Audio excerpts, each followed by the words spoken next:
Hello दोस्तों, veterans, नमस्कार। मैं आपको बताना चाहूँगा कि डिसेबिलिटी पेंशन के बारे में विभिन्न प्रकार के चार्ट भारत सरकार को हमारे जो सैनिक संगठन है उन्होंने दिया है और अपने ज्ञापन का एक हिस्सा बनाया। और इस प्रकार चार्ट दिए गए कि पढ़ने के बाद कोई भी व्यक्ति और ख़ास करके ब्यूरोक्रेट्स यही कहेंगे कि ये बहुत ही इमेच्योर तरीके से बनाए गए चार्ट हैं। पता नहीं कहाँ से फिगरें ली और फिगर लेने के बाद कहाँ से तुलनाएं की और तुलना करने के बाद ज्ञापन में ठोक दिया। अब इस प्रकार ज्ञापन में ठोकोगे तो आप बात कैसे करोगे? हमने सोचा, पहले ही मैंने बता चुका था, आज बताना चाहता हूं। 7वें वेतन आयोग में जब मंजूर किया गया था उस समय केवल और केवल slab based disability pension recommend की थी। स्लैब बेस्ड का मतलब ऑफिसर को 27,000 से ज़्यादा नहीं होगी, जेसीओ 17,000 से ज़्यादा नहीं होगी और ओआर को 12,000 से ज़्यादा नहीं होगी। यदि इसका 50% होगा तो आधी हो जाएगी और 75% होगा तो आधी से थोड़ी ज़्यादा हो जाएगी। इस प्रकार उन्होंने की थी। जैसे ही भारत सरकार ने स्लैब बेस्ड रेट्स रखे, हमारे ही लोगों ने, खास करके जेसीओआर ने, ऑफिसर तो बहुत पीछे थे, हो अल्लाह तो उन्होंने भी किया था क्योंकि उनकी बेसिक पे ज़्यादा थी, उनको ज़्यादा फायदा होना था। हमारे ही लोगों ने जगह जगह प्रदर्शन करके, डेमोन्स्ट्रेशन करके भारत सरकार को इतना दबाया कि उन्होंने स्लैब बेस से परसेंटेज बेस पर ले गए। अब या तो हमारे अफसर ये चाहते थे या सरकार ये चाहती थी कि इतना बड़ा हाइप क्रिएट कर दिया जाए कि अल्टीमेटली ऑफिसर्स को percentage base slab rate pension मिल जाए।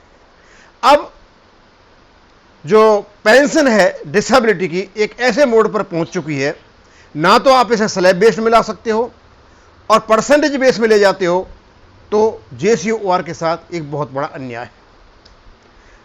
यह बिल्कुल सही है कि डिसेबिलिटी, जब एक फौजी आदमी काम करता है आर्मी में, चाहे ऑफिसर हो, जेसीओ जवान हो, डिसेबिलिटी समान होनी चाहिए और हर व्यक्ति के अंग का एक ही कीमत होना चाहिए। लेकिन नहीं, यहां अलग अलग है। अब पहले तो मैं ये बताना चाहूंगा कि मान लीजिए आप चाहते हो भाई इसको स्लैब बेस्ड कर दिया जाए। स्लैब बेस्ड कर दिया जाए तो जिनकी तनख्वाह,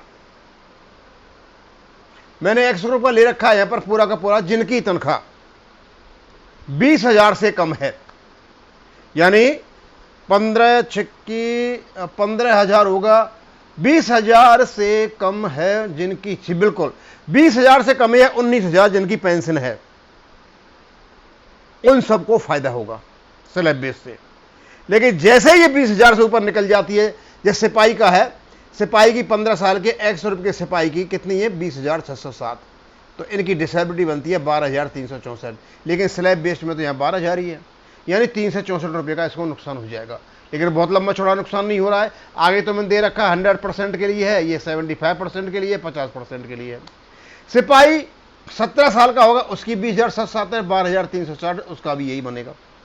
नायक, इसकी पेंशन है 23,560, लेकिन पेंशन की बनती है डिसेबिलिटी 14,136, लेकिन यहां तो 12,000 दे रखी है। क्या आप इस नायक को संतुष्ट कर पाओगे कि भाई चलो तुम 1,000 रुपये कम करा लो?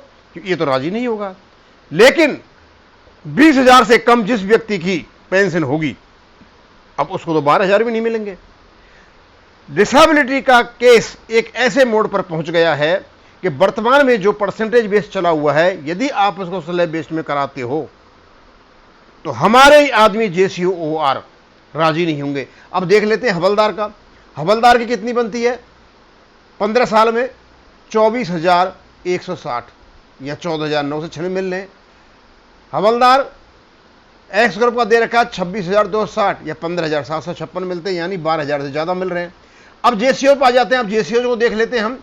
अब सूबेदार मेजर पे 35,000, मेजर सूबेदार मेजर इसकी 35,500 बेसिक पे है, उसको 21,300 मिल रहे हैं, ये कि यहाँ तो 17,000 दे रखे हैं। तो क्या आप इस ग्रुप को संतुष्ट कर पाओगे? और आपके ही इन सब बातों से असर कहां पड़ा? एक तो असर पड़ा जिसकी 20,000 से कम पेंशन है, चाहे वो किसी भी रैंक में है, JCOR, उसको नुकसान हुआ है। और जो ऑफिसर्स हैं जिनकी 27,000 से ज्यादा हो ही नहीं सकती थी किसी भी हालत में, इवन यहां पर 15 साल का मेजर जो है उसकी 33,149 पेंशन है, और 30 साल के मेजर की 36,723 है। इसी प्रकार लेफ्टिनेंट कर्नल की 41,000 है, लेफ्टिनेंट कर्नल की 57,240 है, कर्नल 15 साल की 43,370 है, कर्नल 30 साल का 61,410 है, ब्रिगेडियर की 63,340 है, और मेजर जनरल की 65,640, 460 और 67। यानी जो 27,000 पेंशन मिलनी चाहिए थी किसको? लेफ्टिनेंट जनरल को, उसको 67,230 मिल रहे, यानी 40,000 रुपए जो ये ज्यादा मिल रहे, ये आपकी मेहरबानी है। आप लोगों ने ही ये सब कुछ किया था। और 65,000 जिसको 27,000 जिसको मिलने चाहिए तो वो 65,000 मिल रहे, जिसको 27,000 मिलने चाहिए उसको 63,400, ब्रिगेडियर को 63,348 मिल रहे, और जिसको 27,000 मिलने चाहिए थे कर्नल को, वो 61,430 मिल रहे। मैंने यहां कई प्रकार का पूरा चार्ट बना रखा है। अब सवाल ये उठता है, आने वाले दिनों में और बेसिक पे बढ़ेंगे तो क्या बेसिक पे के परसेंटेज से डिसेबिलिटी ठीक बैठती है?